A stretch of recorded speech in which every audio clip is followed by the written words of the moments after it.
First, on behalf of the entire Atlanta Police Department, I want to offer my sincere condolences, thoughts, and prayers to all the victims and their families that were impacted by this event. So in just a moment, I'm going to provide a little bit of detail of the incident that took place in the early morning hours of July 5th at 210 Auburn Avenue, which ultimately resulted in the deaths of Erica Robinson and Joshua Ingram. I'm also going to provide a little bit of the investigative insight that allowed us to make our first arrest in this case. And finally, I'm going to present some photographs, as you see on the monitors behind me, of some individuals who I'm hoping that we can get identified with the assistance of the public. So on the 4th of July into the early hours of July 5th, there was a large gathering that took place along the Auburn Avenue corridor. At some point, we know that that incident ultimately resulted in the death of 2 individuals as well as the injury of 13 others.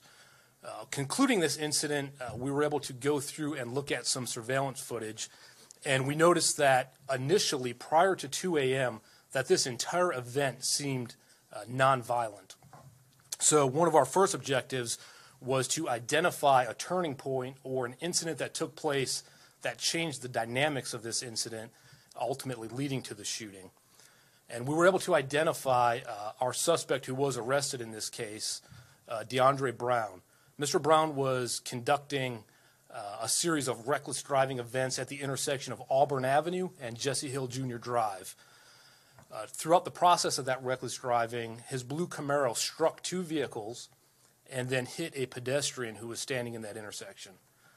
Mr. Brown exited his vehicle, had a brief conversation with an individual, and then proceeded to produce and point a firearm at a male who was standing out there.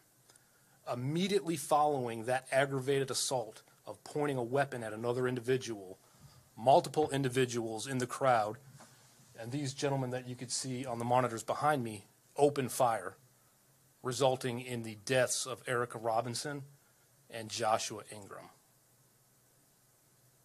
So I'm happy to announce that on September 10th, we were able to secure arrest warrants for Mr. Brown.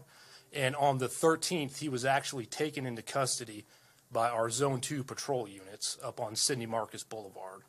And although I'm pleased to be able to provide some answers to the family and a little bit of closure, there's still a lot of work we have to do in this case. And so with that, if I could draw your attention to the monitors above me. So here you'll see 4 individuals circled with the red highlights. So I'm hoping that someone out there may have some information as to the identity of these individuals, and that those people will be willing to come forward and provide us with that information.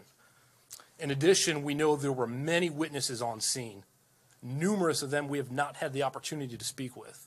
So I'm asking if anyone has any information, if there are witnesses, or they have heard anything regarding this event, that they would please come forward and provide that information.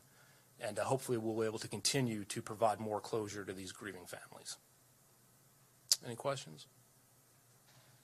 So this whole corridor in Auburn, you guys have had a lot of trouble with this in the past, correct? Could you repeat that? I'm sorry, I couldn't hear you. Sorry, the street in general where this is happening on Edgewood in that Sweet Auburn area, how much of a problem area is it for APD to control? We know every weekend there's lots and lots of car races there, multiple shootings there throughout the month. Just give us a little bit of how you guys are trying to tackle that. So obviously the car issue is a concern, and it's something that the department as a whole has put great efforts into addressing. And in fact, the arrest in this case is a result of those efforts. Mr. Brown was actually apprehended while partaking in more street racing events. So it wasn't just the officers acknowledging and being present for the street racing activity. It was their level of engagement and proactive enforcement what led them to the discovery that Mr. Brown had these outstanding warrants. Other questions? Was he shooting people at this scene, or he just was seen walking with a gun? So each individual that you see in these photographs, we know that they did each discharge a firearm. And that's why it is critically important that we get these individuals identified and have the opportunity to speak with them. Do we know if any of these ones are the ones that struck the people who died subsequently? So I think based on the complexity and the sheer amount of gunfire, we may never know which individual actually fired the fatal rounds. So we don't know that. We do know that they were shooting in the direction where our victims were located. Any other questions?